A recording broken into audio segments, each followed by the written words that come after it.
How many does Celtic need? I would say they definitely need another striker. Because I think that acts as a twofold thing. Because I think a bit similar to the point you just made there about if Bowie was to come in, or you're the young guy to score the goals and win the. There's a lot of pressure on Clinkara just now. I think you probably get the best out of him if you bring another striker in. Take a bit of burden on, and like it's not all on you, pal. Give Martin O'Neill an option even to play two up front if he wants to sometimes. I think that's definitely needed.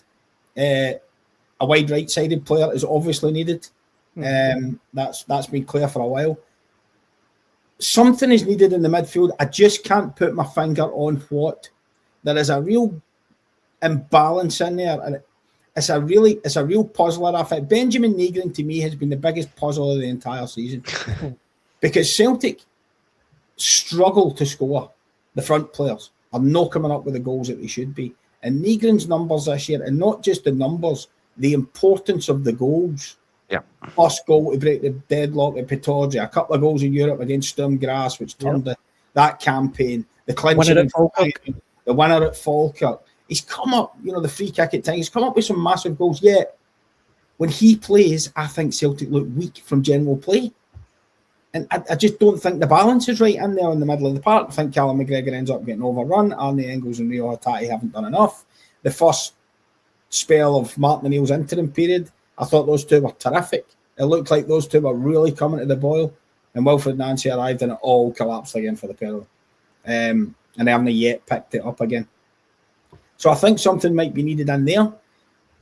Tricky in the defensive side. I understand the situation there.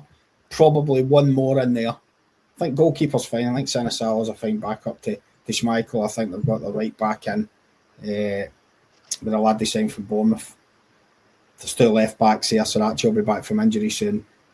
You obviously you have to be kind of careful. You can't go out and sign a £10 million left winger when you've got Jota at the club. It doesn't work like that. Everybody knows it doesn't work like that. So you need to try and find maybe a loan to come in and play there and at least give Daizen Maeda a couple of nights off. Because if he's got to play every game between now and the end of the season, what's already been shown, it's becoming a bit of a struggle for Daizen Maeda, to be perfectly honest with you. So maybe one on the other side as well. I think they need 4, maybe even 5. And as I say, given the track record of what's happened in the past 2 transfer windows, good luck. And given the fact we're sitting here on Monday, the 26th of January, 26 days in, and they've got 2 loan players in. Yeah. I mean, as we've just kind of went over, I mean, I've got zero faith they'll get 4 or 5 players in. Yeah. Zero faith. I mean, you speak about the Wilfred Nancy thing, and I probably made a mistake there of talking about that in the sense of holding off. The players should have been identified before the end of September, after the close of the August window, when Brendan Rodgers was still there. And they should have known who they were going to go and get at that point. It's just been incredible what's happened at Celtic this season. Incredible. The other thing, Keith, that I wanted to touch on, Rebel says that they've got to say Daizen's been shocking the end of the line, in my honest opinion. You've got Daizen Maeda. In fairness, can I butt in there, Daniel? I think we said this months ago. You feel sorry for Daizen Maeda. Daizen Maeda did everything that Daizen Maeda could have done last season. His career was at an all-time high. He was at peak value. And because of Celtic's failings in the window, they couldn't let him go. So he had to stay when it was clearly. And, okay, it's quite right for everybody to say, well, still a Celtic player should be. Daizen Maeda's getting asked to, he's been asked to do 3 jobs since last January. Or play up front, or play wide. And in some games he was playing both all through the end of last season. And it's been happening again this season. Chopping and changing, up front. Nancy had him as a 10. I mean, unbelievable. He played him as a wing back in one game, I think. I mean, come on. I think Daizen Maeda needs to cut some slack. Well, what I was going to say is... I would agree, but listen, he looks to me as if he's totally checked out. And Hatate as well. Maybe I've been... well, look, the red card in Bologna was a bad moment for Rio Hatate. A really bad moment. I think he was guilty of letting his team down.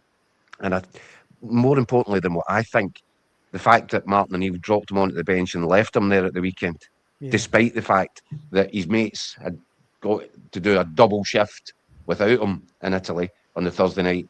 And he wasn't even trusted to come off the bench at Tynecastle when Celtic looked as if they needed a bit of life and energy and legs in the midfield. I think that's a real. I think he's got a tricky situation in his hands to win Martin O'Neill back, if you like. But yeah, Daizen Maeda. Look, do you know what?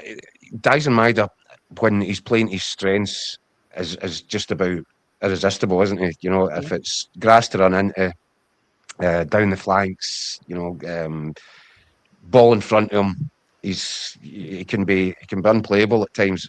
Certainly doesn't suit him with his back to go. He's not a hold-up player. He's not a player who links. And I lost count of the amount of times that he gave the ball away in real bad areas at Tynecastle. I thought he had a really bad afternoon. And unfortunately for Daizen Maeda, when you have a really bad afternoon and the body language, accompanying body language isn't great, and we all know the story now. Everybody knows that he's been agitating. He's been wanting away for some time. So unfortunately, you watch something like that the weekend and you think, where's his head at? And that's a natural sort of suspicion that all the Celtic fans are going to have, because does this guy want to be here or does he not want to be here? Because he certainly didn't look, like he was playing like he wanted to be there at the weekend, and that was such an important game for Celtic. But this goes back to Celtic getting it wrong, Keith, last summer. Mm-hmm. Yep. So, because Daizen Maeda shouldn't be there. And Celtic should have a nice, healthy check for 20, 25 million quid in the bank from or whatever you thought it was worth at that time, man. Before somebody comes on and flames me for figures. You know what I mean? It's always hard. They should have got maximum value for this guy. And now they've ended up with a player that shouldn't really looks like damaged goods.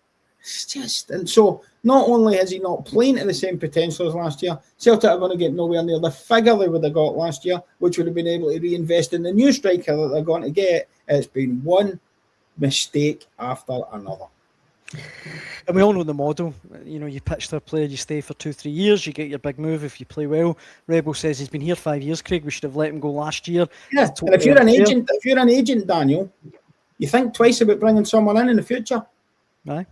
Because that's always been the model that Celtic sell. The model. You come here, give us 2 Champions League. We give you a platform in the Champions League. You score goals, and you will get your move. Well, Daizen Maeda ticked all the boxes. You come, you score the Champions League, you win medals, you'll get your move. Didn't happen. So if I'm an agent of a player, I'm looking at it going, I'm not so sure now. Aye. I mean, in the comments, Kev says, good point, Craig. We'll be lucky to get a bag of cans for Maeda now. And just finally, AGFC Tech says, all pressure on Nicholson this week. If he doesn't deliver signings, I think we will see scenes we've never seen before at Celtic Park. All concentrated on Nicholson, just all on him. It is going to be a huge week, particularly for Celtic. I don't think that's necessarily fair. There's clearly the recruitment team are a lack of it. Aye, absolutely. Well.